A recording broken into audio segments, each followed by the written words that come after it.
మనకి ఒక టెస్ట్ క్రికెట్లో ఎప్పుడైనా సరే 2 ఇన్నింగ్స్ల మీద ఒక టీం 800 రన్స్ కొట్టిందంటే ఖచ్చితంగా విజయావకాశాలు ఎక్కువగానే ఉంటాయి కదా ఆ టీంకి.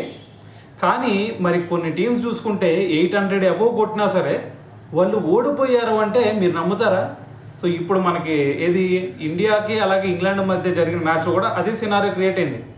మరి మనం 2 ఇన్నింగ్స్ల మీద దాదాపు 835 రన్స్ కొట్టినా సరే మనం ఓడిపోయాం. మరి ఇంతకంటే ఎక్కువ రన్స్ కొట్టిన టీంలు కూడా ఓడిపోవడం జరిగింది. సో ఈ లిస్ట్లో కనుక మనం టాప్లో ఉంది ఎవరు అనేది కనుక ఒకసారి చూసుకున్నాం అనుకోండి, మన మీద ఇప్పుడు ఏ టీం అయితే గెలిచిందో ఇంగ్లాండ్, ఆ ఇంగ్లాండ్ ఒకప్పుడు ఆస్ట్రేలియా మీద ఏకంగా 861 రన్స్ కొట్టింది. 861 రన్స్ కొట్టినా సరే ఆస్ట్రేలియా మీద అది 1948లో వీళ్ళు ఓడిపోవడం జరిగింది. అంటే అంత స్కోర్ కూడా వీళ్ళు అప్పుడు డిఫెండ్ చేసుకోలేకపోయారు.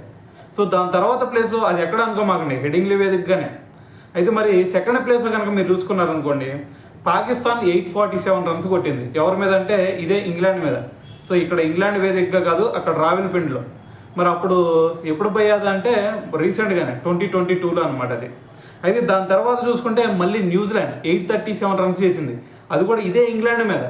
మరి ఇంగ్లాండ్ అది వేదిక వచ్చేసరికి ట్రెండ్ బ్రిడ్జ్ అనమాట. సో అది కూడా 2022లోనే. మరి 2022 అంటే మరి ఇంగ్లాండ్కి చూడండి 800 అబోవ్ రన్స్ కొట్టినా సరే ఇంగ్లాండ్ చేజ్ చేసింది.